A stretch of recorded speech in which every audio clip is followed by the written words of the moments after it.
سر و بیشتر لوگ گوشت کے شوقین ہیں، اور بعض لوگوں کا تو یہ کہنا ہے کہ جب تک ان کو گوشت نہ ملے ان کا پیٹ ہی نہیں بھرتا۔ ابن ماجہ کی حدیث ہے، آقا علیہ الصلوۃ والسلام نے ارشاد فرمایا کہ دنیا والوں اور جنت والوں کا سب سے بہترین اور لذیذ جو کھانا ہوگا وہ گوشت ہوگا۔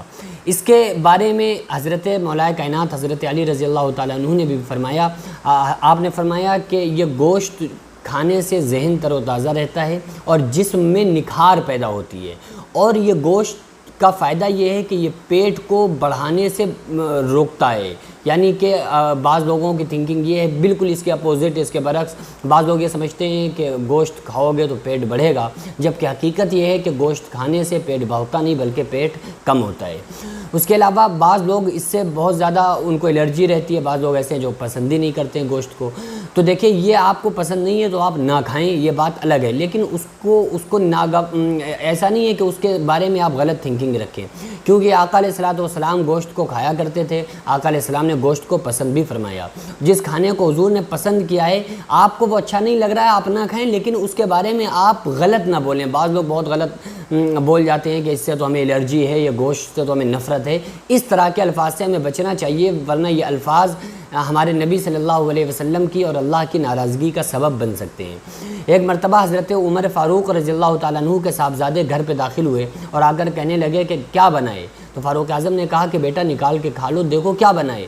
تو جیسے ہی انہوں نے گھر کی پتیلی کو کھولا اور بھگونے کو کھولا تو کدو بنا ہوا تھا، جبکہ آپ نے سنا ہوگا کہ آقا علیہ السلام کدو کو، لوکی کو اتنا پسند فرماتے تھے کہ پیالے میں سے لوکی یا کدو کے پیس کو ڈھونڈ ڈھونڈ کر آپ کھایا کرتے تھے۔ تو بیٹے نے، حضرت عمر فاروق رضی اللہ تعالیٰ عنہ کے صاحبزادے نے عجیب سا محسوس کیا، عجیب سا فیل کیا، اور عجیب سی تھنکنگ ان کو ہوئی، اور فرمانے لگے ناگواری کے ساتھ حضرت فاروق اعظم کے صاحبزادے کہنے لگے کہ یہ میں نہیں کھاؤں گا اور یہ مجھے بالکل پسند نہیں ہے۔ اس طرح کے جملے بولے۔ فاروق اعظم کا چہرہ زرد ہو گیا اور آپ نے کوڑا نکال لیا۔ جیسے ہی بیٹے نے دیکھا کہ ہمارے والد حضرت فاروق اعظم اتنے غصے میں ہیں، فوراً ہی پتیلی سے کھانا کو نکالا اور اس کو کھانا شروع کر دیا۔ تو حضرت فاروق اعظم رضی اللہ تعالیٰ عنہ رک گئے اور فرمایا بیٹا آئندہ یاد رکھنا، میں نے تمہاری ناگواری کی وجہ سے تم پر کوڑا نہیں اٹھایا، بلکہ اس کھانے کو، جس کھانے کو تم نے بہت ہی بری طریقے سے تم نے ہجو جس کھانے کی ہے اور تم نے کہا ہے کہ یہ ہم نہیں کھائیں گے، بالکل پسند نہیں ہے، یہ کھانا ہمارے نبی صلی اللہ علیہ وسلم کا پسندیدہ کھانا ہے۔ بیٹے اگر تو اس وقت کھانا شروع نہ کرتا تو میں ابھی تجھے مار دیتا، ابھی تجھے ختم کر دیتا، اور آئندہ اگر تو نے اس کھانے کو برا کہا تو پھر میں تجھے ماروں گا اور مار دوں گا تجھے۔